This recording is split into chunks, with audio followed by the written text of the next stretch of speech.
এমন একটা জায়গায় কবর যেখানে দিনের বেলাও যাইতে সবাই ভয় পায়। বাঁশবাগান বাড়ির পেছনের অংশ, ওখানে কেউ যায় না, সাপ বিচ্ছু থাকার গর্ত। কবরে রাখিয়া সবাই চলে যাবে, আর খবর নিবে না। তবে হ্যাঁ, যদি কিছু নেক আমল করে যাও, ভালো সন্তান রেখে যাও, কোরআন পড়নেওয়ালা, মাদ্রাসা মসজিদ রেখে যাও, আলেম ওলামা বানায় রেখে যাও, এদের দোয়া চলবে কবরে। তাও যদি না থাকে, কবরে আর কিছুই যাবে না রে বাবা। রহমতের নবী আম্মা জান আয়েশা বলেন, আমার হুজরায় বসে নবী গুনগুন করে কান্না করেন।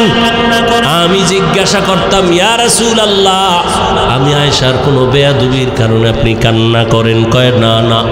তো কেন আপনি কাঁদেন? আম্মা জান আয়েশার জবাবে রহমতের নবী বলেন, হাসরের ময়দানের ভয়ঙ্কর হালাত আমার যখন মনে পড়ে, চোখের পানি ধরে রাখতে পারি না রে আয়েশা। হাসরের ময়দানটা কত যে ভয়ঙ্কর, আমার উম্মতের কি হালাত হবে আয়েশা। আম্মা জান বলেন, কেমন হালাত?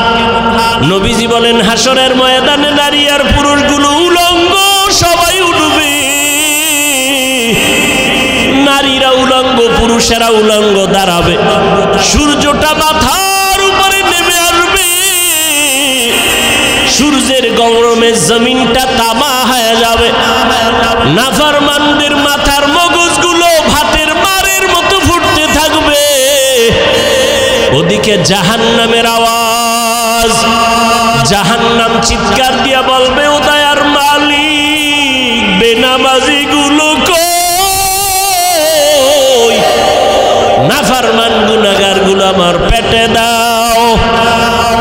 নবী বলেন, ওদিকে আমার আল্লাহ রাগান্বিত আওয়াজ দিয়া ফেলবেন, কুদরতের আওয়াজ দিবেন, বড় ভয়ঙ্কর আওয়াজ। লিমানিল মুলকুল ইয়াউম লিল্লাহিল ওয়াহিদিল কাহ্হার।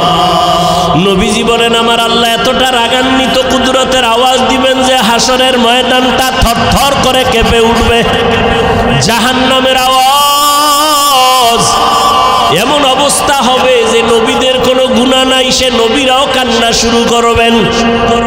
আদম আলাইহিস সালাম কান্না করবেন, মুসা নবী কাঁদবেন, ঈসা নবী কান্না করবেন, ইব্রাহিম নবী কান্না করবেন, নূহ নবী কান্না করবেন। উম্মতেরা পাগলের মতো দৌড়াবে, কোথায় যাবে একটু পরিত্রাণ পাওয়ার জন্য। আদম নবীও বলবে, আমি পারবো না, যাও, কোনো উম্মতের সুপারিশ করতে পারবো না। মুসা নবীও তাড়ায় দিবেন, ঈসা নবী তাড়ায় দিবেন। সর্বশেষ রহমতের নবী বলেন, আয়েশা, উম্মতেরা পাগলের মতো হয়ে যাবে। এক পর্যায়ে তারা আমি মুহাম্মদের তালাশ করতে থাকবে। আম্মা জান বলেন, ইয়া রাসূলুল্লাহ, উম্মতেরা ওই কঠিন সময় আপনাকে কোথায় পাবে? মায়ার নবী কাঁদেন আর বলেন, আয়েশা, ওই কঠিন সময় আমি একমাত্র আমার রবের সামনে সিজদায় পড়ে মাকামে মাহমুদে কান্না শুরু করব। মুসা নবী কাঁদবেন নিজের জন্য, ঈসা নবী কান্না করবেন নিজের চিন্তায়, আদম নবী কাঁদবেন নিজের চিন্তা, আর আমি মুহাম্মদ কান্না করব, একবারও বলবো না আমার কথা, আমি বারবার বলবো, আমার উম্মতের কি উপায়? আমি আমার মাওলাকে বলবো, আল্লাহ, আমার উম্মতের খবর কি? আমার একটা উম্মত যেন জাহান্নামের আগুনে না যায়, জাহান্নামের একটা সেকেন্ডের গরম সহ্য করতে পারবে না। আমার আল্লাহ তখন আমার কান্না সহ্য করতে পারবেন না, দ্রুত বলবেন, হে নবী, আপনি মাথা উঠান, আপনার কান্না আমি আল্লাহ সহ্য করতে পারি না। আমাকে তখন আমার আল্লাহ বলবে, যান, আপনার উম্মতগুলো বাছাই করে করে জাহান্নাম থেকে জান্নাতের পথে নিয়ে যান।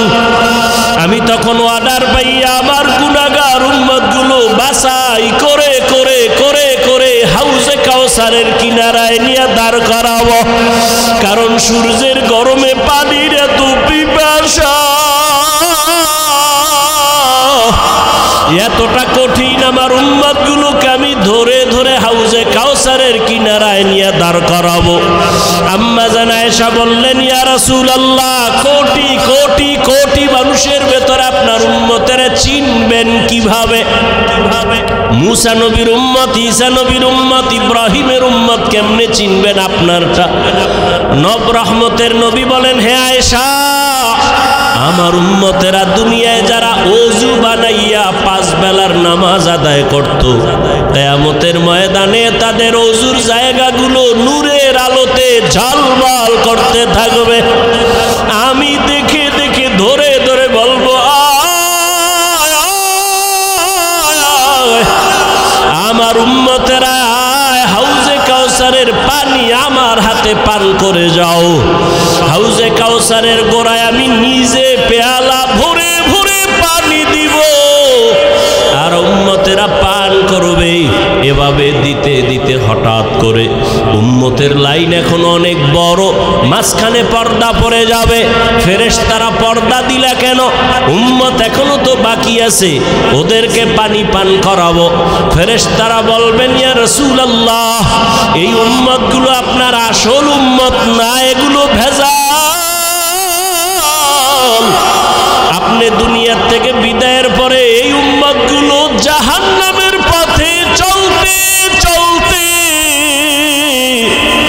এতটাই বেপরোয়া হয়ে গেছে, নিজেও নামাজ পড়ে নাই, অন্যে নামাজ পড়তো তাও পছন্দ করে নাই, নিজেও দাড়ি রাখে নাই, অন্যে দাড়ি রাখবে তাও পছন্দ করে নাই, নিজেও হালাল খায় নাই, অন্যে হালাল খাবে তাও পছন্দ করে নাই।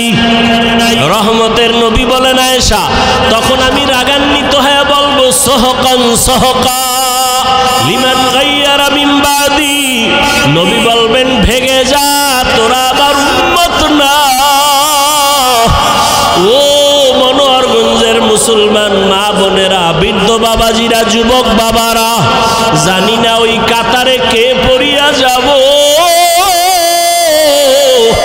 নবী যদি তাড়াইয়া দেয়, তোমার আমার কপালে যদি ওই ধমকটা পড়িয়া যায়, আমার মাওলা গাইবি আওয়াজ দিয়া বলবেন, ও জাহান্নামের ফেরেশতারা, এদেরকে ধর,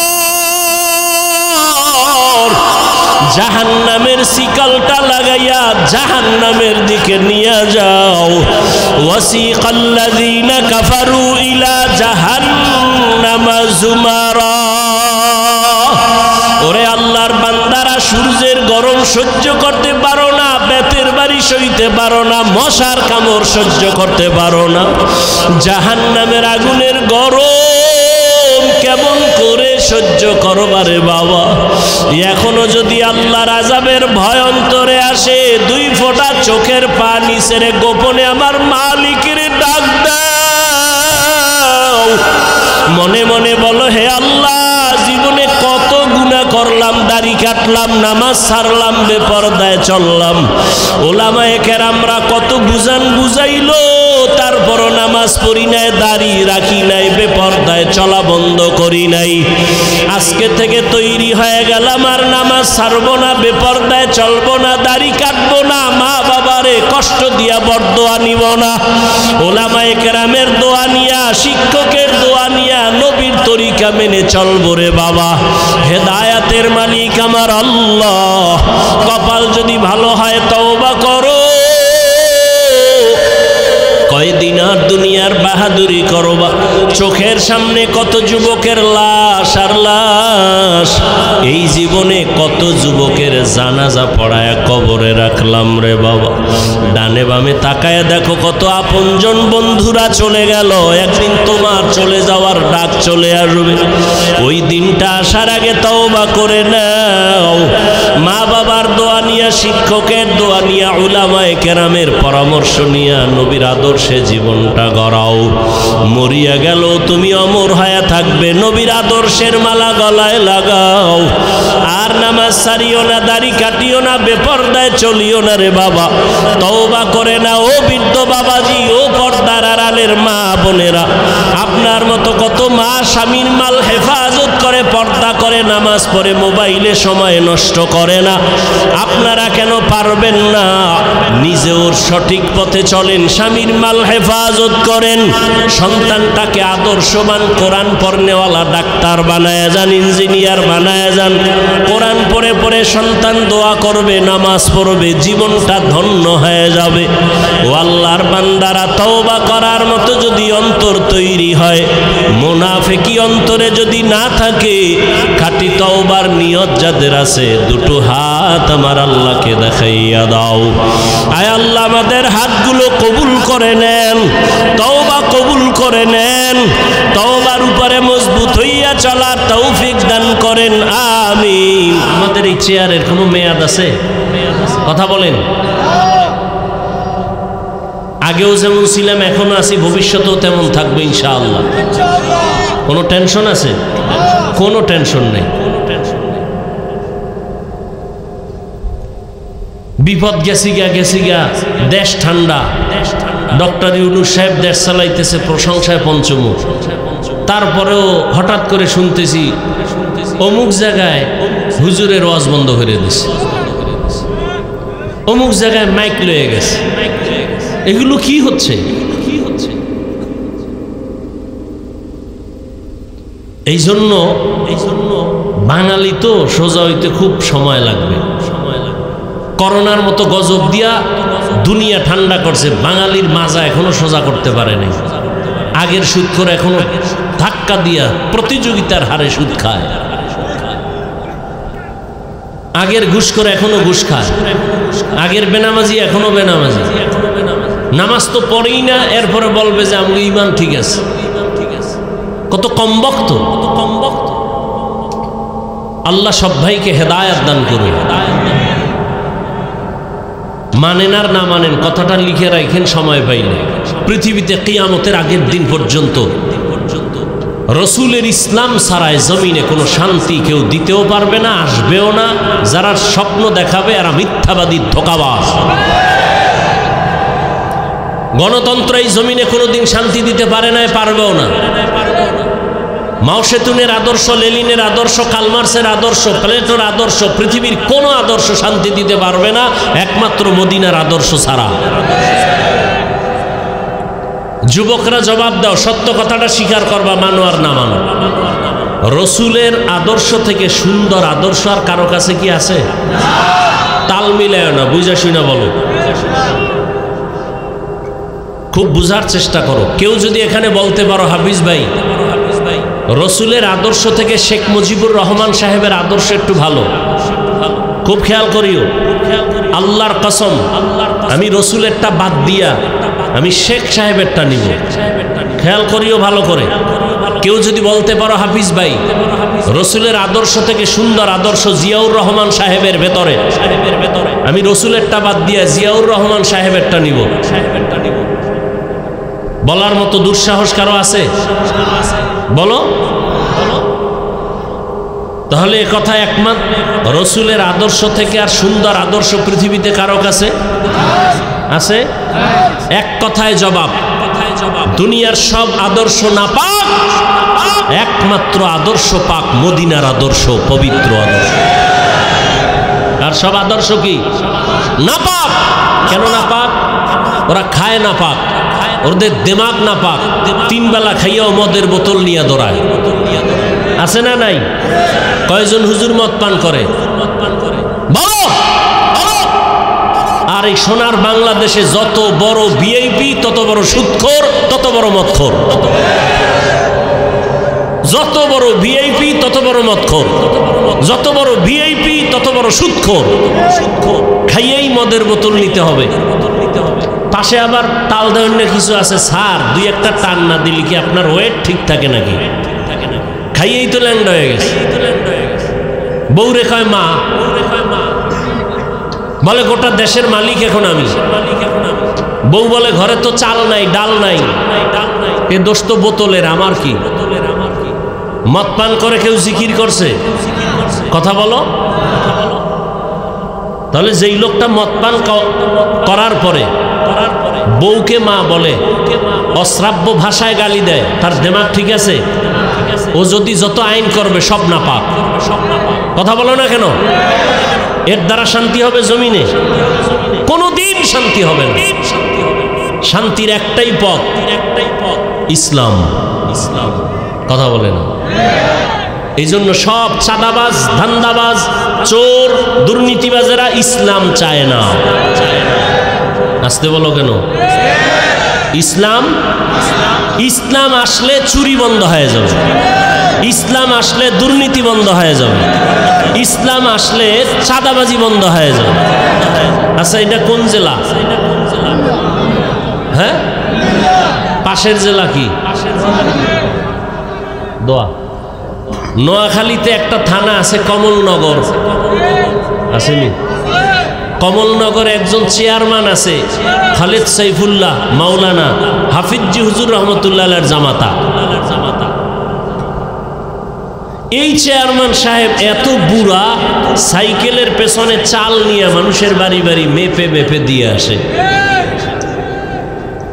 এরকম আরো কিছু আলেম আছে চেয়ারম্যান বর্তমানে দেশে, আছে না নাই? খোঁজ নাও, ওই ইউনিয়ন জান্নাতের বাগান হয়ে আছে, খবর নাও। এই জমিনের মধ্যে যদি কোরআনওয়ালারা জনগণের দায়িত্ব নেয়, কিছু হোক বা না হোক, চুরি হবে না, দুর্নীতি হবে না। আল্লাহ বুঝার তৌফিক দান করেন।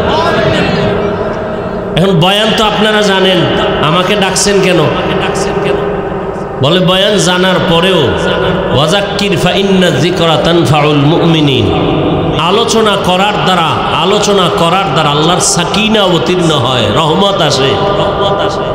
একদিন না একদিন বৃষ্টির ফোঁটা পড়তে পড়তে এক জায়গায় শক্ত জমিনও নরম হয়ে যায়। ঠিক আল্লাহর রহমতের বৃষ্টি যত পড়বে, মুর্দা দিল আল্লাহ জিন্দা বানায় দিবে।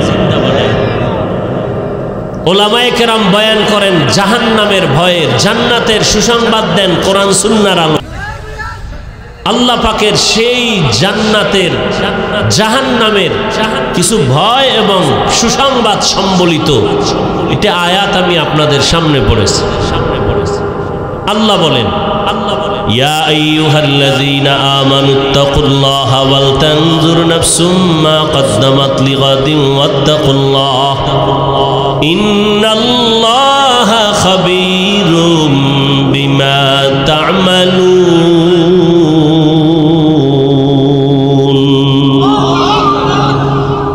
মুমিনদের আল্লাহ বলেন, তোমরা আমাকে ভয় করো, তাকওয়া অর্জন করো,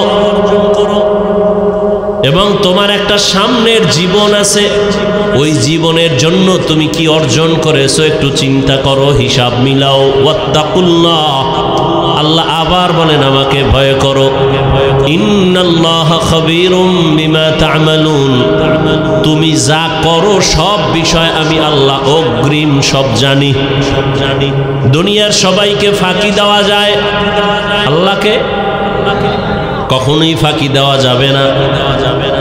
রহমতের নবী বলেন, আদ-দুনিয়া সিজনুল মুমিন ওয়া জান্নাতুল কাফির। দুনিয়াটা মুমিনদের জন্য জেলখানা, মুসিবতের জায়গা। বেঈমান দুনিয়াদার যারা, এদের জন্য বালাখানা, শান্তির জায়গা। যত শান্তি দুনিয়াদার দুনিয়ায় পাবে, মরণের পরে আর শান্তি নাই, অশান্তি শুরু হবে, শেষ হবে না। দুনিয়াতে যত কষ্ট মুমিন দুনিয়াতে পাওয়ার পরে, এদের মরণের পরে শান্তি শুরু হবে, আর কখনো শেষ হবে না। দুনিয়ায় শান্তি, পরকালে কষ্ট বেঈমানের জন্য। দুনিয়ায় কষ্ট, পরকালে শান্তি মুমিনের জন্য।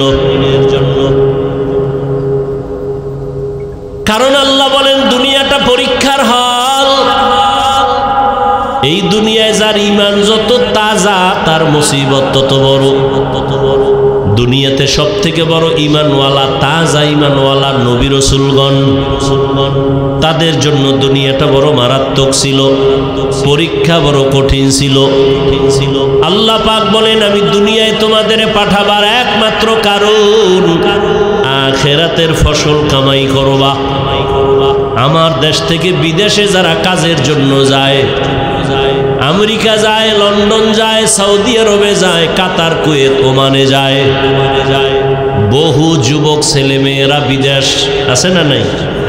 ওরা বিদেশ যায়, টাকা পয়সা কামাই করে, কিন্তু ওখানে কেউ বাড়ি করে না, কামাই করে ওখানে, চিন্তা চেতনা সব তার নিজ জন্মভূমি বাংলাদেশে একটা ঘর কেমনে করবে, আব্বা আম্মাকে একটু আরামে কেমনে ঘুম পাড়াবে, সন্তান পরিবার নিয়ে কেমনে জীবন যাপন করবে, এই চিন্তায় রাতের ঘুম নাই, খানা নাই, এত ব্যস্ত সময় পার করে, সেখানে ঘুমায়ও না টাইম মতো, ওভার ডিউটি করে। আছে না নাই? বিদেশে তুমি এখন খাও আর ঘুমাও। বিদেশে প্রবাসে আমার যুবক বাবারা যারা আসলেই দুনিয়ার এই মা বাবার মহাব্বত নিয়ে গেছে, ঋণ হইয়া গেছে, দ্বার উদ্ধার করিয়া গেছে, ওখানে যায় টাইম মতো ঘুম নাই, টাইম মতো খানাও নাই, ডিউটি 8 ঘন্টা, ও ডিউটি করে 16 ঘন্টা, মাঝে মাঝে অসুস্থ হয়, এরপর ডিউটি বাদ দেয় না, ওর মধ্যে একটা প্রেশানি কাজ করে। আরে আমি 1 মিনিট সময় যদি লস করি, আমার কামাই রুজির 1 মিনিট সময় লস হবে। বাড়ির মধ্যে আমার কত প্যারা, আমার মাথায় আমার মা, আমার বাবা, আমার স্ত্রী, আমার সন্তান, আমার পরিবার, ঋণের বোঝা। বিদেশে গিয়া মানুষ 1 সেকেন্ড ঘুমায় না, যারা জ্ঞানী। আর যারা পাগল, ওরা কিছু টাকা কামাই করে আবার তাস খেলে, জুয়া খেলে। বাংলাদেশের ছেলে ওখানে নামাজও পড়ে না, মক্কার পাশে থাকে, মদিনার পাশে থাকে, নামাজও পড়ে না। কিছু যুবকরা গত বছর কানলো বাইতুল্লাহর পাশে বসে, হোটেলে আইসা আর বলল, হুজুর দোয়া করবেন। আমাদের সাথে অনেক যুবকরা বাড়িতে টাকা পাঠায় না, বলে সৌদির অবস্থা ভালো না, অথচ আমরা দেখতেছি টাকা কামাই করে আর জুয়া খেলে। আর যারা জ্ঞানী, কষ্ট করে বিদেশ দিয়ে ঘুমায় না। ঠিক এই দুনিয়ায় যারা আছে মুমিন, দুনিয়ার ধান্দায় পড়ে নাই, ওর মধ্যে একটা কাজ করে, আমার এই দুনিয়া থাকার জায়গা না, খানার জায়গা না, ঘুমানোর জায়গা না, আরামের জায়গা না, আমার আসল বাড়ি দুনিয়া না, আমার আসল বাড়ি জান্নাত, আমার আরামের জায়গা জান্নাত। আমি দুনিয়াতে আসছি কেন? ঘুমানোর জন্য না, খানার জন্য না। দুনিয়াতে আসার একমাত্র কারণ, আমি আসছি জান্নাতের বাড়িটা সুন্দর করার জন্য। আমি দুনিয়াতে আসছি আমার আব্বা আম্মাকে দেখা দেখা জান্নাত কামাই করার জন্য। আমি দুনিয়াতে আসছি আল্লাহর হুকুম মতো জীবন চালাইয়া আখেরাতের ময়দানে বাহাদুরের মতো বিনা হিসাবে জান্নাতে ঢুকার জন্য। এ কারণে আমার আল্লাহ বলেন, ও বান্দা, দুনিয়ার মধ্যে থাইকা আখেরাতের ফসল কামাই করো। কারণ অন্য কোনো জগৎ নাই আখেরাতের ফসল কামাই করার। আর দুনিয়া মাজরাতুল আখেরা, দুনিয়াতে থাকি আখেরাতের ফসল কামাই করো।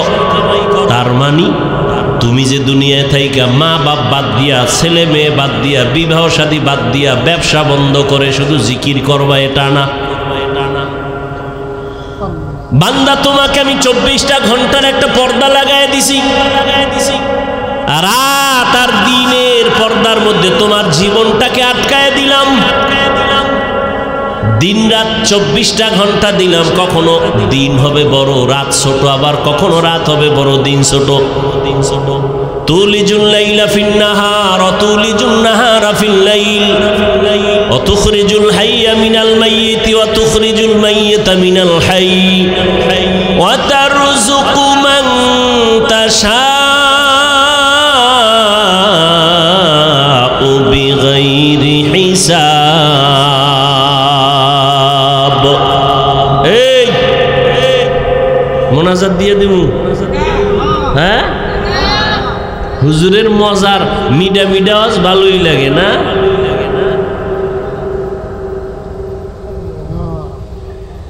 মিষ্টি ময়ান খুব ভালোই লাগে। আর কলিজায় আঘাত লাগলে আর ভাল লাগে না, জুতা খুঁজে তাড়াতাড়ি উঠার জন্য। হ্যাঁ, আল্লাহ হেদায়াত দান করুন। উঠা বসা করলে আমি দোয়া করে দেই। এত কষ্ট করে আনছেন দাওয়াত দিয়া, সময়কে নষ্ট করেন কেন? অবমূল্যায়ন করেন কেন? ভালো লাগে না আসছেন কেন? এটা তো এমন প্যান্ডেল না যে জোর করে বসতে হবে, টিকিট দিয়ে বসতে হবে, উঠে গেলে টাকা মিস। ইসলাম তো বাই ফোর্স না বাই চয়েস, কাউকে জোর করে মানুষকে দিনের দিকে ডাকে না। আপনি ভালো লাগলে নামাজ পড়বেন, না পড়লে নাই। আমাদের কাজ দাওয়াত দেওয়া। ফলাফল কিয়ামতের দিন পাইয়ে যাবেন হাতে। মরার আগেই দেখে যাবেন আপনি জান্নাতি না জাহান্নামী।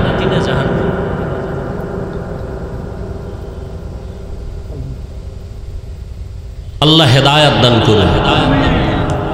কয়দিনের হায়াত এই যুবক? এমন একটা দিন নাই যে যুবকের লাশের খবর নাই। মহামারী করোনার দিকে নজর করো, ভুলিয়া যেও না রে বাবা। দেখো শুধু লাশ, যুবকের লাশ। গাড়ি অ্যাক্সিডেন্ট হয়ে যত লাশ দেখো অধিকাংশ যুবক। পানির নিচে যত মরণের লাশ দেখো অধিকাংশ যুবক। কি যুবক? বাঁচতে চায় বেশি দিন, হাতের মধ্যে অস্ত্র লইছে, মরণের অস্ত্র, মানে তাড়াতাড়ি মরবে। বাঁচতে চাও বেশি দিন, কিন্তু হাতের মধ্যে অস্ত্র কি? বেশি দিন বাঁচার না দ্রুত মরার? অস্ত্রটার নাম কি? মোবাইল। তোমাকে দ্রুত মেরে ফেলবে। তুমি যদি বেঁচে থাকো বিছনায় পড়ে ভুগতে থাকো, সেই বাঁচার লাভ কি? মোবাইল তোমাকে বাঁচাবে কিছুদিন, বিছানায় ফালায় বাঁচাবে। চোখের পাওয়ার থাকবে না, কিডনি থাকবে না, হার্ট থাকবে না, মেধা নষ্ট, দিমাগ নষ্ট, লেখাপড়া নষ্ট, যৌবন নষ্ট, জীবন নষ্ট, সব মূলেই মোবাইল। এটা লয়ে ঘুরতেছ, বাথরুমে মোবাইল, লেফের ভিতরে মোবাইল, সারা রাত মোবাইল। মা ছাড়বে, বাপ ছাড়বে, ভাই বোন সব ছাড়বে, মোবাইল ছাড়বে না। এই মোবাইলের কারণে মায়ের সাথে বেয়াদবি, এই মোবাইলকে কেন্দ্র করে বাবার সাথে বেয়াদবি, এই মোবাইলকে কেন্দ্র করে শিক্ষকের সাথে বেয়াদবি, এই মোবাইলকে কেন্দ্র করে মুরব্বীদের সাথে বেয়াদবি। এই মোবাইলকে কেন্দ্র করে কত সন্তান মা বাবার টাকা চুরি করে। মা বাবা ওই দেখো না, কয়েকদিন আগে এই ফেসবুক শরীফের মুরিদেরা কয়েকদিন দেখো না মোবাইলের কারণে বাবারে মারছে। এই যে কয়েকদিন আগে বাবাই গিয়ে ছুরির আঘাত করছে, বাবাই ছিল নাকি নামাজে। কথা কয় না এখন? তুই কবে মারবি বাবারে? ক, তুই তো ওই পথের যাত্রী। তোমার চরিত্রটা যে ভালো তা বলার উপায় নেই।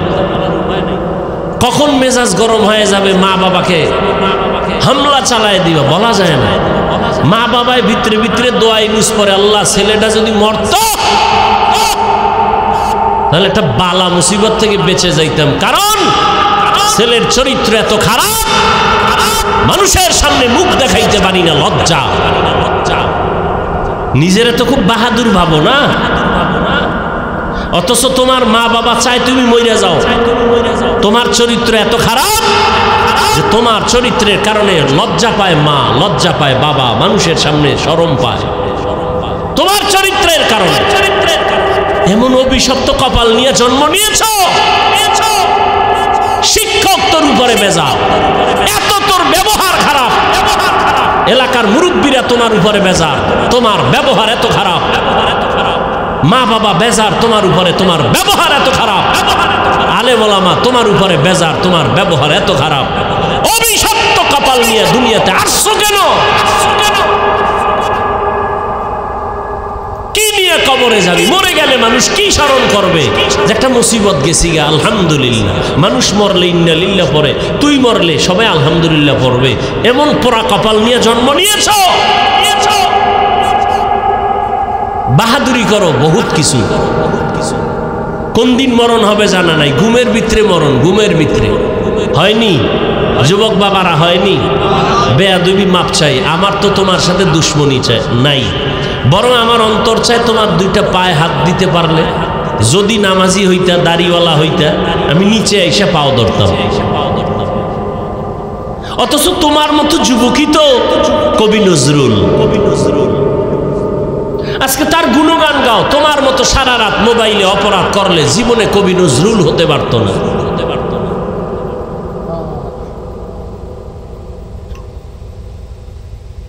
আল্লাহ তোমারে কি না দিছে বলো? তুমি ডাক্তার হও, কে তোমাকে নিষেধ করে? ইঞ্জিনিয়ার হও, তুমি প্রফেসর হও, তুমি এমপি হও, মন্ত্রী হও, এসপি হও, ডিসি হও, ওসি হও, তবে বেয়াদব হইও না, বেয়াদব হইও না।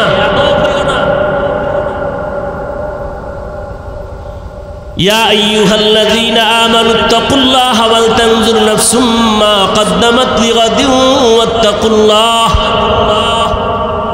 তোমার এই জীবনটা জীবন না, তোমার আমার আসল জীবন মরণের পরে, চোখ দুটো বন্ধ হওয়ার পরের জীবন তোমার, অনন্তকাল অসীম এক জীবন তোমার আমার।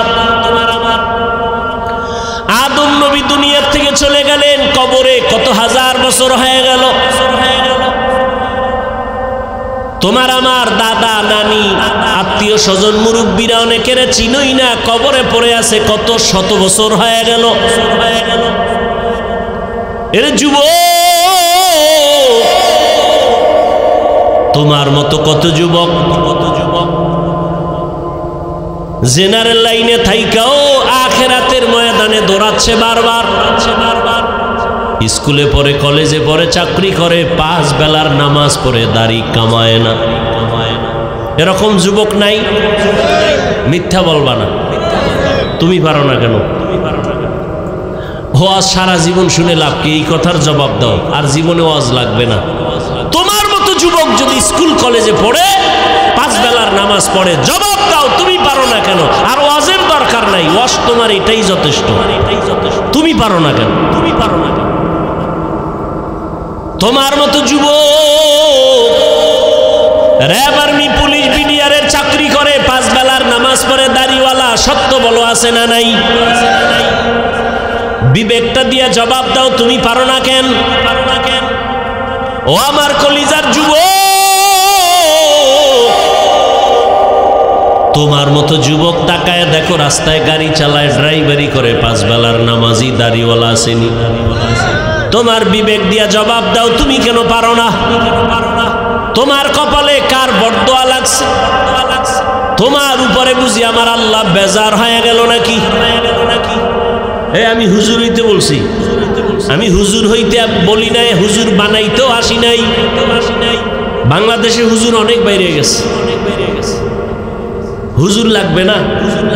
আমার দেশে এখন হুজুরের অভাব নাই, আদর্শবান ডাক্তারের অভাব, আদর্শবান ইঞ্জিনিয়ারের অভাব, আদর্শবান ডিসিএসপি, এমপি, মন্ত্রীর বড় অভাব। আজকে যদি আমার দেশের প্রত্যেকটা থানা, জেলার ওসি, এসপি, ডিসি যদি আদর্শবান নামাজি হতো, জমিনের মধ্যে কোরআনের বয়ান চলতো, কোনো মাস্তান বাধা দেওয়ার চিন্তাই করতো না।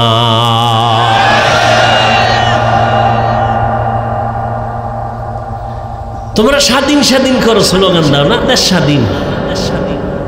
দেশ স্বাধীন হলে চট্টগ্রামে আইনজীবীর গলায় ছুরি চালানো হয় কেন?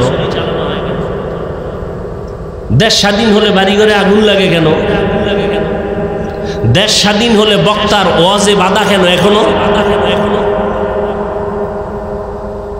আলহামদুলিল্লাহ আমারটাই দিতে পারে না, আমি তো ওপেন ঘোষণা দিছি, যারা ওয়াজে বাধা দিব ওদের নাম লিস্টি করে আমাকে দাও এবং কি বলতে চায় রেকর্ড করে ফেলো।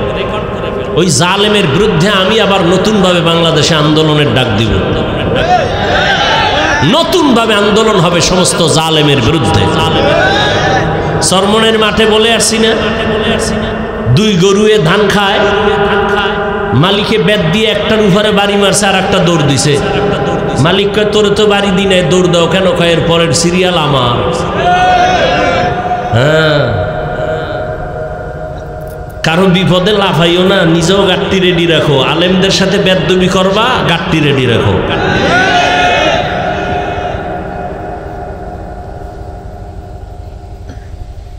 আল্লাহ হেদায়েত দান করুন। মসজিদে রাজনীতি চলবে না, খুব মজার কথা। ইমাম সাহেব থাকতে হবে নিরপেক্ষ, খুব সুন্দর কথা।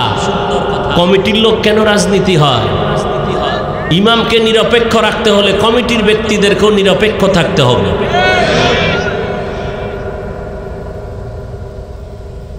আর ওলামায়ে কেরাম যদি রাজনীতির কথা বলে পবিত্র কোরআনের আয়াত দিয়া কথা বলবেন, পচা ধান্দাবাজি চান্দাবাজির কথা বলবেন না।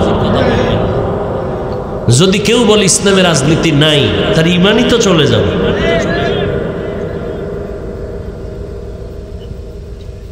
এই কথা শিখায় কারা? যারা ইসলাম চায় না। কারণ সবাই জানে ইসলাম ছাড়া শান্তি নেই, সবাই জানে বুঝে, কিন্তু ভয় ইসলাম আসলে চোরের চুরি আর চলবে, এই জন্য ভয়। আজকে সৌদি আরব এত বড় ইসলামী স্টেট, ইসরায়েলের মধ্যে যে হামলা মুসলমানের উপর ওরা চালায়, ফিলিস্তিনের জমিনে, ভারতের জমিনে, আসামে এই পরিমাণ অত্যাচার, ইসলামের দৃষ্টি বাদ দেন না, মানবতার দৃষ্টি কোথায়? বেঈমান কথা বলবে দূরের কথা, মুসলমানেরাও চুপটি করে বসে আছে। কথা ঠিক নেই? আমরা যে একটু চিল্লাই, হুজুর গো ধাক্কায় চিল্লাই, ঈমানের পাওয়ার তো নাই।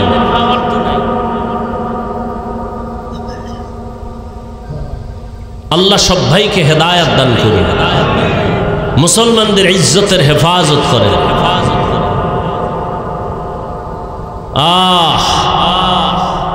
বাংলাদেশের মানুষ মনে করে আমরা তো নিরাপদে আছি, মায়ের কোলে, কোনো টেনশন নাই। ঝড় তুফান যদি শুরু হয়ে যায় আর ফিরবে না। বাংলাদেশ সাইজ করতে ওগা আঙ্গুলের একটা টোকাও লাগবে না, ওরা এটা সিরিয়ালের বাইরে রেখে দিচ্ছে। আপনি মনে করেন অনেক অজমা আফিল মাদ্রাসা মসজিদ, এটারে আর দুর্বল করবে কে? এই বাংলাদেশে ইসলামের ক্ষতি তো কোনো হিন্দু করে নাই, হিন্দু দাঁড়ায় বলে নাই হুজুর গো পিডাও, খ্রিস্টান আইসা বলে নাই মাদ্রাসায় আগুন লাগাও। ইসলামের 12টা তো মুসলমান নামদারি মুনাফেকরা বাজাইছে। এই যে আমি কথাগুলো বলছি আপনারা শুরুর থেকে শুনছেন, ঠিক এই বয়ানটা আগামী জুমায় কোনো ইমাম সাহেব করুক না মসজিদে, বলবে হুজুর 1 মাসের জন্য বাড়িতে বেড়াই আইয়েন। কারণ কি? ওই যে শিয়ালের হাতে মুরগি। আল্লাহ হেদায়েত দান করুন।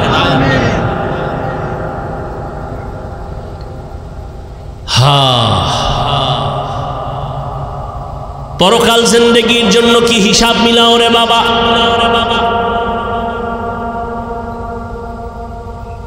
চোখের সামনে বুঝাই দিলাম রে যুবক বাবা, তোমার মতো যুবক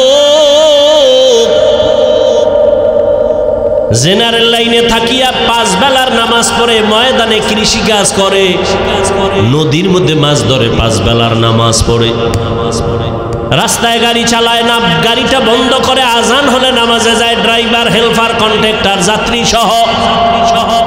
বলো তুমি কেন নামাজ পড়তে পারো না? তোমার মতো যুবক যদি স্কুল কলেজে পড়ে, নামাজ পড়ে, বলো তুমি কেন পারো না রে বাবা? ঢাকা কলেজের খবর নাও, জাহাঙ্গীরনগরের খবর নাও, ওখানের পড়ুয়া তোমার মতো সন্তান কলেজে ক্লাস করে, মাথায় পাগড়ি, বড় দাড়ি, বড় জামা, মনে হয় পেছন থেকে তাকাইলে বড় মসজিদের কোন খতিব। জিজ্ঞাস করি বাবা তুমি কোন মসজিদে জুমা পড়াও? কয় না আমি তো আরবি পারি না। করো কি? বলে ঢাকা কলেজে আমি অধ্যয়নরত অবস্থায় আছি। কলেজে ক্লাস করো এই অবস্থায়, টুপি দাড়ি নিয়ে? বলে হ্যাঁ। সমস্যা? বলে সমস্যা নাই, কলেজের সব টিচার আমার জন্য দোয়া করে। তোমার ক্লাসে মাইয়া বলা নাই? আছে। মাঝে মাঝে পার্কে আনন্দ মিছিলের ডাকে না? বলে ডাকে। আমি না বলার আগে আমার ক্লাসের কিছু মেয়েরা বলে ও আল্লাহর পথে আছে, ডিস্টার্ব করিস না, আমরা চল। ওকে ডিস্টার্ব করার দরকার নাই। ও যুবক, তোমাকে আমি পাগড়িওয়ালা টুপিওয়ালা হতে বলি না। তুমি স্কুলে পড়িও, ডাক্তার হও, ইঞ্জিনিয়ার হও, প্রফেসর হও, কিন্তু আমার দাবি একটাই হলো বেয়াদব হইও না রে বাবা। বলবা হাফিজ ভাই বেয়াদব হব না, তার ব্যাখ্যা 3 জায়গায় বেয়াদবি করবা না, করলেই তোমার মরার আগে জীবন শেষ। মরবি না, এত তাড়াতাড়ি দুষ্টগুলি মরবে না। ওরা মায়েরে জ্বালায়, বাবারে জ্বালায়, হুজুরের জ্বালায়, শিক্ষকের জ্বালায়, আলেমগো জ্বালায়, এবার ও জ্বলবো না? ও কিডনি যাইব, লিভার যাইব, বিছনায় শুয়া শুয়া কানতে কানতে কানতে কানতে ওর জীবন শেষ শেষ। এত তাড়াতাড়ি আল্লাহ নিবে না, ওরে জ্বালাইয়া এরপরে নিবে। যারা বেয়াদবি করে মা বাবার সাথে, এটি তাড়াতাড়ি মরবে না তো। মা বাবার সাথে বেয়াদবি করা যাবে না, কারণ জীবনের সফলতার বড় চাবি মা বাবার দোয়া। এই চেয়ারে বসছি, আল্লাহর কসম, মা বাবার চোখের পানি দোয়া না থাকলে এখানে বসা যাইতো না রে বাবা। তবে আমার আব্বা আম্মা দোয়া করেছেন, কান্না করেছেন, আল্লাহ সম্মান দিছেন, তবে আমাকে মা বাবা হাতে ধরে আমাকে বয়ান শিখান নাই, দস্তকাত শিখান নাই। আমি দস্তকাত দেই, কথা বলি, বয়ান করি, এগুলো আমার মা বাবা শিখান নাই। হাতে কলমে ধরে এগুলো শিখাইছেন আমার উস্তাদ, আমার শিক্ষক। অতএব শিক্ষকের সাথে যদি বেয়াদবি করো রে ছাত্র, জীবনের লেখাপড়ার দরজা থেকে তুমি ধ্বংস হয়ে যাবে। বহু রাস্তায় মাঝে মাঝে পাগল দেখি, অর্ধুলাঙ্গ পাগল, ইংলিশে কথা বলে, আরবিতে কথা বলে। পাগল আবার ইংলিশ কেন কয়? পাগল ইংলিশ বলে না, বরং ইংলিশ পড়নেওয়ালা ছাত্রটাই বেয়াদবি করে পাগল হয়ে গেছে। এই বানায় বলতেছি, এরকম পাগল দেখছো? আরবিতে কথা বলে অথচ পাগল। হিসাব করে দেখলাম বেয়াদবি করে পাগল হয়ে গেছে। এই জন্য মা বাবার বরদোয়া বড় কঠিন, শিক্ষকের বরদোয়া কঠিন। 3 নাম্বার, উলামায়ে কেরাম মুরব্বীদের সাথে বেয়াদবি করলে জীবন ধ্বংস, চরিত্র ধ্বংস হয়ে যাবে। কোনোদিন কোনো মা বাবা সন্তানের জন্য বরদোয়া করে না, লিখে রাখো ভালো করে। কোনোদিন কোনো শিক্ষক ছাত্রের জন্য বরদোয়া করে না, কোনো আলেম কোনোদিন কোনো উম্মতের জন্য বরদোয়া করে না। বরদোয়াটা এসে যায় তোমার আচরণে কষ্ট পায় যদি মা বাবা বলে আহ, বাস এতটুকুই যথেষ্ট তোর কপাল পোড়ার জন্য। তোমার আচরণে কষ্ট পেয়ে যদি শিক্ষক বলে আহ, তোমার কপাল পুড়তেই নিঃশ্বাসটাই যথেষ্ট। আল্লাহ হেদায়াত দান করুন। সব কিছুর মূলে এত বয়ান, এত বয়ান, এত বয়ান। ও যুবক বাবা মুসলমান, তোমাকে বয়ান করবো কেন? আজকে তো বয়ান করার প্রয়োজন। ওলামায়ে কেরামের চট্টগ্রামের পাহাড়িয়া জঙ্গলের ভেতরে খ্রিস্টান মিশনারিরা ভেজাল করে। আজকে তো ওলামায়ে কেরাম বেশি বেশি বয়ান করবেন, পঞ্চগড়ে টাকা দিয়ে কাদিয়ানি বানায়। কিন্তু কই 1 সেকেন্ড পঞ্চগড়ে যাওয়ার সময় নাই। 12টা মাস দিন নাই রাত নাই, গাধার মতো দৌড়াই সারা দেশে, পায়ে ধইরা ধইরা বয়ান করি। একজনকেও বলি না আমার দলে আসো, পাও ধরে ধরে ধরে ধরে বিনয়ের সাথে বয়ান করি। ও মা বোনেরা, ও বাবাজিরা, ও বৃদ্ধ বাবাজি, ও যুবক বাবারা, আমি 5 কল্লি পড়েছি, তোমরাও পড়ো, একবারও বলি না। আমি কওমি মাদ্রাসায় লেখাপড়া করেছি, তোমরাও কওমিতে যাও, একবারও বলি না। আমি পীর সাহেবদের মুরিদ, তুমি পীরের কাছে যাও, একবারও বলি না। আমি তাবলিগের লাইনের সন্তান, তুমিও তাবলিগে যাও, বলি না। কি বলি বাবা? মা বাবার দোয়া নিয়ে চলো, শিক্ষকের নেক নজর লাগায় চলো, ওলামায়ে কেরামের দোয়া নিয়ে আগাও। ডাক্তার হবা তো সম্মানের ডাক্তার হও, ইঞ্জিনিয়ার হবা দেশব্যাপী সম্মানিত ইঞ্জিনিয়ার হও, প্রফেসর হবা তো দেড় জোড়া সম্মানের প্রফেসর হয়ে যাও। এমন ডাক্তার আমার দেশে আছে যে বিদেশওয়ালারাও তাকে হায়ার করে নিয়ে যায় টাকা চিকিৎসার জন্য। এটা সম্মান না? আল্লাহ তোমারে পারে না? পারে না? তো মা বাবার সাথে বেদবি করো, আরো আগে পারবে। লিকুল্লি শাইইন জিনাতুন ফিল ওয়ারা ওয়া জিনাতুল মারই তামামুল আদাবি আজ খুদা খাহি মে তৌফিক আদব বে আদব মাহরুম গাশত আজ ফজল রা। কথার মূলে আল্লাহর ভয় নাই। যদি আল্লাহর ভয় থাকতো, ওরে ভাই আপনারাও মুসলমান আমিও মুসলমান, খেয়াল করেন কষ্ট হয়।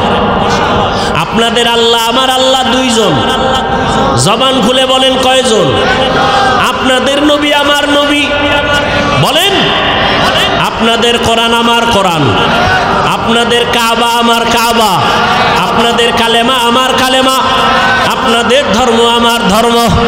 আপনি আমি দুনিয়াতে আসছি সিস্টেম। বিদায় বেলা কাফনের সংখ্যাও, আমাকেও 3টা কাফন দিবে, আপনাকেও 3টা কাফন দেয়া হবে, মা বোনদের 5টা কাফন দেয়া হবে, কালার হবে আলাদা। কি হুজুরদের কালার একরকম, আপনাদের কালার আর এক রকম। আমি এত বড় বক্তা, আপনি এত বড় টাকাওয়ালা, এই কারণে কেউ সম্মানে একটা কাফন বাড়াইয়াও দিবে না। রিক্সা ড্রাইভার মরে গেছে, গরিব হওয়ার কারণে একটা কাফন কমাইয়াও দিবে না। আমাকেও যেই কাফন 3টা, আপনাকেও সেই কাফন দেয়া হবে, কালারও হবে এক। কাফনের উপরে লেখা থাকবে বড় লোকের লাশ, হুজুরের লাশ। এত মাস্তানির লাভ কি? আজ আমি বক্তা, আপনি শ্রোতা, আপনি বড় ডাক্তার, আমি রুগী, আমি ইমাম, আপনি মুক্তাদি। এত ভাব, ক্ষমতার গরম, এলেমের গরম। সাদা কাফনের মধ্যে যেদিন ঢুকবা, ওই দিন সব বাহাদুরি বন্ধ হয়ে যাবে। সাদা কাফনে ঢোকার পরে কে ধনী, কে গরিব, কে আলেম, কে মূর্খ, কে ইমাম, কে মুক্তাদি কোনো লেখা থাকবে না, সব একাকার হয়ে যাবে। এত বাহাদুরি কবরে যাওয়ার আগেই দেখো, সাদা কাফনের প্যাকেট হওয়ার মাত্রই বাহাদুরি বন্ধ হয়ে গেল। কিসের এত বাহাদুরি? কই টাকাওয়ালা 3 কাফনে প্যাকেট হয়ে যাবে। কোটি টাকার মালিক দেখো, অভাব হয় না দূর, গরিবে ঘুমায় আরাম করে মনটা বাহাদুর। ফেরাউনের লাশটা দেখো মিশর জাদু ঘরে, খায় না মাটি পোকা মাছি, সবাই ঘৃণা করে। হৃদয় থাকিবে যার নম্রতা সদা, রহমত আসিবে সেথা প্রভুর ওয়াদা। বড়র বাড়াই থাকলে দিলে রহমত আসবে না, নিজেকে নিজে ছোট মনে করিও সদা। উঁচু জমিন থেকে পানি নিচু জমিনে যায়, তেমনি খোদার রহমত আসে নম্রতার হৃদয়। ভোগবিলাসের বাড়ি গাড়ি পরে রবে সব, থাকতে সময় স্মরণ করো আল্লাহ আমার রব। ইন্নাল্লাযীনা ক্বালু রাব্বুনাল্লাহু সুম্মা ইসতাকামু ফালা খাউফুন আলাইহিম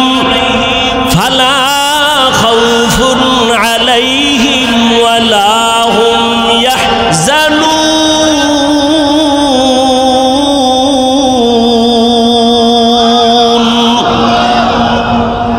যে ব্যক্তি আমার আল্লাহকে রব বলে স্বীকার করবেন এবং এই রবকে মানিয়া জীবনটা চালাবে, আল্লাহ বলেন তোমার দুনিয়ায় পেরেশানি নাই, আখিরাতেও ভয় নাই। আমি আল্লাহ কুদরতের দ্বারা তোমাকে বিনা হিসাবে জান্নাত দিয়া দিব। আতিনা ফি দারে দুনিয়া না হাসান, আতিনা ফি দারে উকবা না হাসান, ইয়া গিয়াসাল মুস্তাগীসিন ইহদিনা ইফতিখারা বিল উলুমে ওয়াল গিনা। हर गोरी देने को तू तैयार है, जो न मांगे उससे तू बेजार है। আপনারাও মুসলমান আমিও মুসলমান, আপনার আমার আল্লাহ এক, নবী এক, কোরআন এক, কাবা এক, ধর্ম এক, কালেমা এক, দুনিয়াতে আসছি তাও এক, কাফনের কালার এক, সংখ্যাও এক, কবরের সাইজও হবে না। আপনাদের এলাকার কবর 1 হাত বড়, কবরে রাখার পরে কবরের প্রশ্ন করা হবে কয়টা? 3টা, তাও এক। আমাকেও যেই প্রশ্ন, আপনাকেও সেই প্রশ্ন। রবের পরিচয় দাও, ধর্মের পরিচয় দাও, রাহমাতুল লিল আলামিনের পরিচয় দাও। আপনিও মুসলমান, আমিও মুসলমান, আপনার আমার আল্লাহ এক, নবী এক, কোরআন এক, কাবা এক, ধর্ম এক, কালেমা এক। অথচ আপনাকে পাও ধরে বয়ান করা লাগবে কেন? বরং বয়ান করার পরেও তো দেখি আমি টুপি খুলতে চাই না। আপনি কেমন মুসলমান যে টুপি দিতে চান না? আমি পাও ধরে ধরে বলি ভাইজান দাড়িটা লম্বা করেন, আমি দাড়ি কাটতে চাই না। আপনি কেমন মুসলমান যে দাড়ি রাখতে চান না? আমিও মুসলমান, আপনিও মুসলমান। আমি মসজিদে না ঢুকলে লজ্জা পাই। আপনি কেমন মুসলমান যে মসজিদে ঢুকতে গেলে লজ্জা পান? আমিও মুসলমান, আপনিও মুসলমান। আমি বেপর্দায় চলতে গেলে লজ্জা পাই। আপনি কেমন মুসলমান যে পর্দা করতে গেলে লজ্জা পান? কপাল বুঝি পুড়িয়ে গেছে রে যুবক। আর কপালটা যদি পুড়িয়াই যায়, আমি হাফিজুর রহমান কেন, মক্কা মদিনার ইমাম কেন, স্বয়ং রসুলেও যদি বয়ান করে কপাল খুলবে না।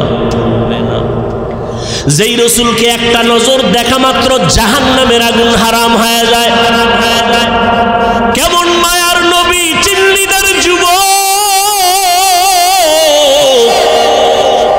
যেই মায়ার নবীর চেহারা মোবারক এত সুন্দর,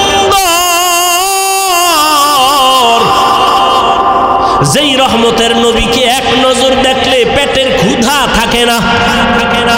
কেমন মায়ার নবী, যেই রহমতের নবীকে একটা নজর দেখার জন্য গর্তের পিপিলিকা কান্না করে। কেমন মায়ার নবী আমার, যেই রহমতের নবীকে দেখার জন্য গর্তের সাপ অপেক্ষা করে। রহমতের নবীরে দেখবেন, কেমন মায়ার নবী আমার। রহমতের নবী রাস্তা দিয়ে যখন হাঁটে, দুই পার্শ্বের গাছগুলো নত হইয়া নবীরে সালাম দেয়। রহমতের নবী যখন রাস্তা দিয়ে হাঁটে, জঙ্গলের প্রাণীরা বারবার আমার নবীর সালাম জানায়। নবীজি খেজুর গাছের সাথে ট্যাক লাগায়া খুতবা পড়েন। কিছুদিন পরে সিদ্ধান্ত নিলেন, না এটা বাদ, নতুন একটা খুতবা দেয়ার মিম্বর বানাবে। বুখারী শরীফের ইবারত, খেজুর গাছ কান্না শুরু করছে। সাহাবায়ে কেরাম বলেন, মানুষের কান্নার মতো খেজুর গাছ থেকে, মরা খেজুর গাছ থেকে কান্নার আওয়াজ। রহমতের নবী বলেন, রে খেজুর গাছ কেন কাঁদো? আমি কি দোয়া করব তুই জিন্দা হবি, তোর কাছে খেজুর হবে, উম্মতেরা খাবে। খেজুর গাছ বলে, না ইয়া রাসূলুল্লাহ, এই দোয়া চাই না। কেন কাঁদো? বলে, আপনার বিরহের বেদনায় কান্না করি। কি চাও? বলে, এখানে জানাজা পড়ায়া দাফন করবেন, হাসরের ময়দানে আপনার সাথে জান্নাতে থাকতে চাই নবী। উস্তুনে হান্না আজহাজ রে রসুল, নালামি জাদ হাম চুয়ার বাবু। রহমতের নবীর জন্য জঙ্গলের প্রাণীরা, নদীর মাছ এতটাই পাগল। কপাল খারাপ, আমরা মুসলমান হয়ে সেই নবীর চিনতে পারলাম না। এরে নবীর আশিক, রহমতের নবীর শরীর মোবারকে মশা মাছি পড়া হারাম।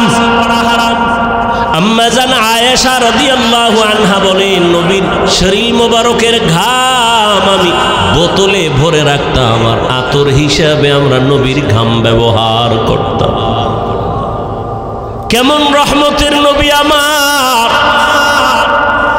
আজও সেই নবী মদিনাতুল মুনাওয়ারা জিন্দা নবী, উম্মতের মায়ায় কান্না করে। এরে নবীর উম্মতের দল, আজ আমার নবীর বিরুদ্ধে এত অত্যাচার, এত ষড়যন্ত্র। মুসলমানের উপরে হামলা শুধু কালেমার কারণে, রহমতের নবীর উম্মত হওয়ার কারণে, না হয় ফিলিস্তিনের মুসলমানের তো অন্য কোনো অপরাধ নেই। তুমি আজকে 3 বেলা খানা খাও, কত আরামে ঘুমাও।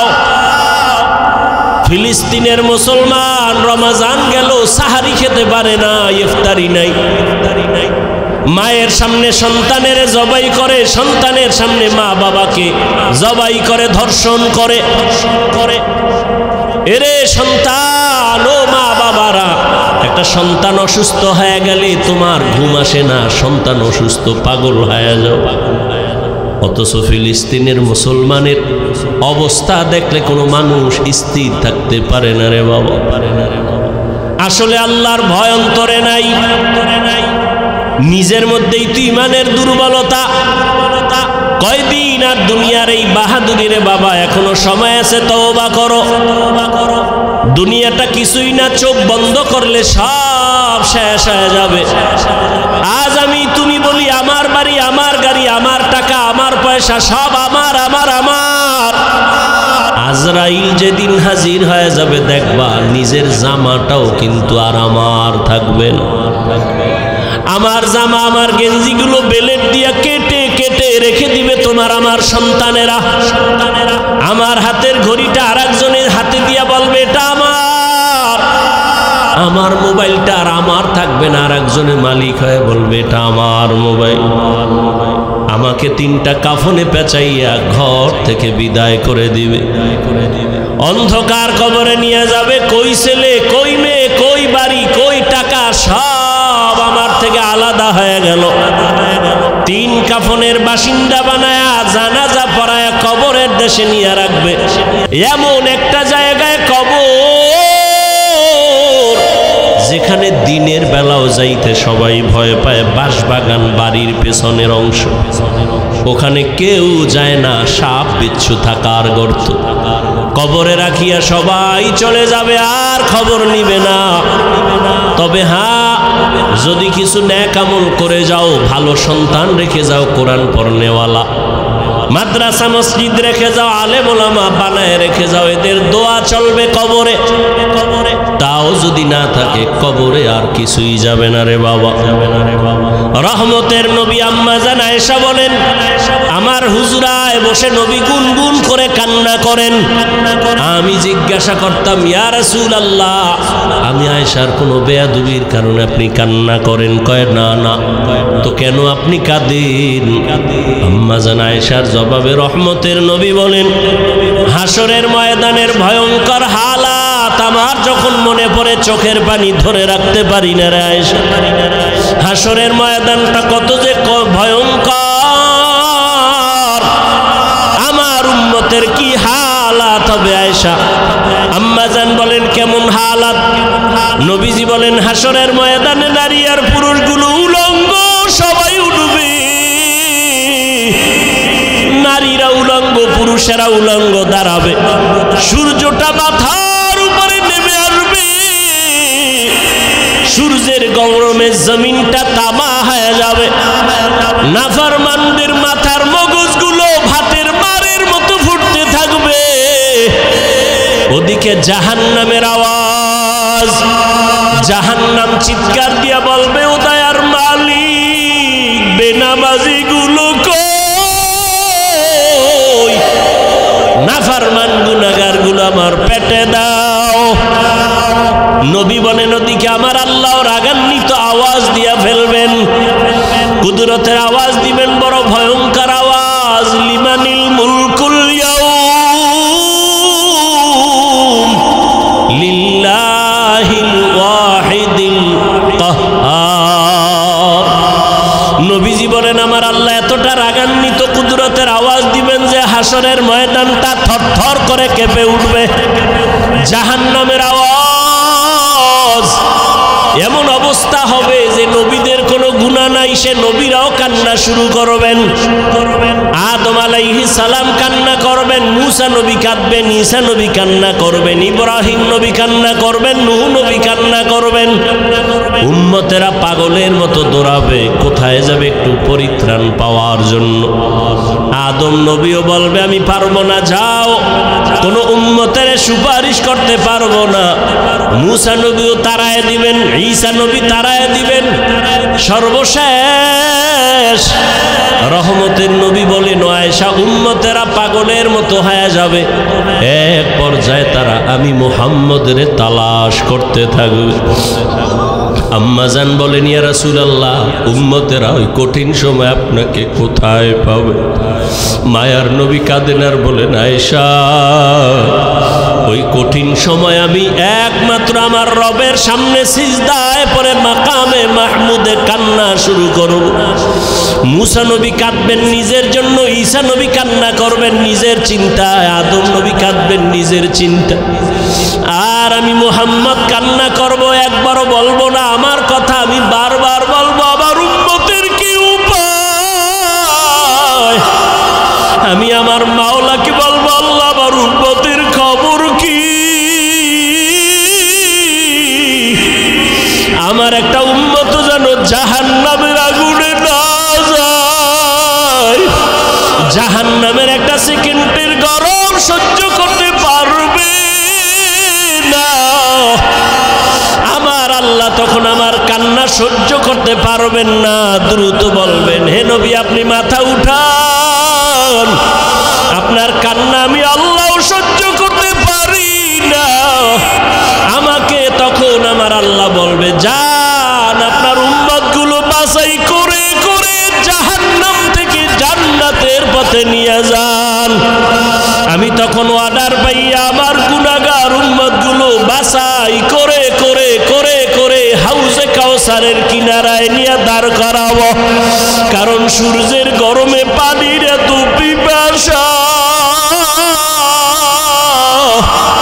এতটা কঠিন, আমার উম্মতগুলোকে আমি ধরে ধরে হাউজে কাউসারের কিনারায় নিয়ে দাঁড় করাবো। আম্মা জান আয়েশা বললেন, ইয়া রাসূলুল্লাহ, কোটি কোটি কোটি মানুষের ভেতরে আপনার উম্মতের চিনবেন কিভাবে? মুসা নবীর উম্মত, ঈসা নবীর উম্মত, ইব্রাহিমের উম্মত কেমনে চিনবেন আপনারটা?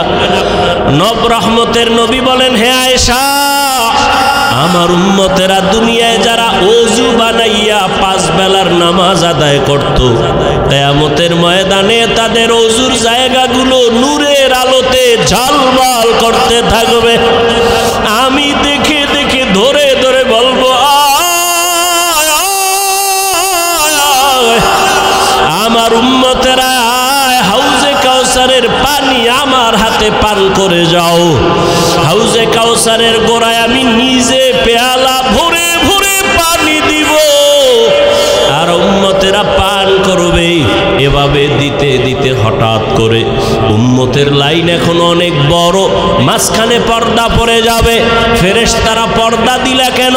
উম্মত এখনো তো বাকি আছে, ওদেরকে পানি পান করাবো। ফেরেশতারা বলবেন, ইয়া রাসূলুল্লাহ, এই উম্মতগুলো আপনার আসল উম্মত না, এগুলো ভেজাল। আপনি দুনিয়ার থেকে বিদায়ের পরে এই উম্মতগুলো জাহান্নামের পথে চলতে চলতে এতটাই বেপরোয়া হয়ে গেছে, নিজেও নামাজ পড়ে নাই, অন্য নামাজ পড়তো তাও পছন্দ করে নাই, নিজেও দাড়ি রাখে নাই, অন্য দাড়ি রাখবে তাও পছন্দ করে নাই, নিজেও হালাল খায় নাই, অন্য হালাল খাবে তাও পছন্দ করে নাই। রহমতের নবী বলেন, আয়েশা, তখন আমি রাগান্বিত হয়ে বলবো, সহকান সহকা লিমান গায়্যারা মিন বাদি। নবী বলবেন, ভেগে যা, তোরা আমার উম্মত না। ও মনোহরগঞ্জের মুসলমান মা বোনেরা, বৃদ্ধ বাবাজিরা, যুবক বাবারা, জানি না ওই কাতারে কে পড়িয়া যাব। নবী যদি তাড়াইয়া দেয়, তোমার আমার কপালে যদি ওই ধমকটা পড়িয়া যায়, আমার মাওলা গাইবি আওয়াজ দিয়া বলবেন, ও জাহান্নামের ফেরেশতারা, এদেরকে ধর, জাহান্নামের শিকলটা লাগাইয়া জাহান্নামের দিকে নিয়ে যাও। ওয়াসিকাল্লাযীনা কাফারু ইলা জাহান্নামা যুমারা। আল্লাহর বান্দারা সূর্যের গরম সহ্য করতে পারো না, বেতের বাড়ি সইতে পারো না, মশার কামড় সহ্য করতে পারো না, জাহান্নামের আগুনের গরম কেমন করে সহ্য করবারে বাবা। এখনো যদি আল্লাহর আযাবের ভয় অন্তরে আসে, 2 ফোঁটা চোখের পানি ছেড়ে গোপনে আমার মালিকের ডাক দাও। মনে মনে বলো, হে আল্লাহ, জীবনে কত গুনাহ করলাম, দাড়ি কাটলাম, নামাজ ছাড়লাম, বেপরদায় চললাম, ওলামায়ে কেরামরা কত বুঝাইলো, তারপরও নামাজ পড়ি নাই, দাড়ি রাখি নাই, বেপরদায় চলা বন্ধ করি নাই। আজকে থেকে তৈরি হয়ে গেলাম, আর নামাজ ছাড়বো না, বেপরদায় চলবো না, দাড়ি কাটবো না, মা বাবারে কষ্ট দিয়া বরদোয়া নিব না, ওলামায়ে কেরামের দোয়া নিয়া, শিক্ষকের দোয়া নিয়া, নবীর তরিকা মেনে চলবো রে বাবা। হেদায়াতের মালিক আমার আল্লাহ। কপাল যদি ভালো হয় তওবা করো, কয়দিন আর দুনিয়ার বাহাদুরি করবা। চোখের সামনে কত যুবকের লাশ আর লাশ, এই জীবনে কত যুবকের জানাজা পড়ায় কবরে রাখলাম রে বাবা। ডানে বামে তাকায় দেখো কত আপনজন বন্ধুরা চলে গেল, একদিন তোমার চলে যাওয়ার ডাক চলে আসবে। ওই দিনটা আসার আগে তওবা করে নাও।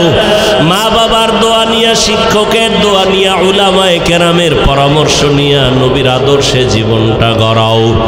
মরিয়া গেল তুমি অমর হয়ে থাকবে, নবীর আদর্শের মালা গলায় লাগাও।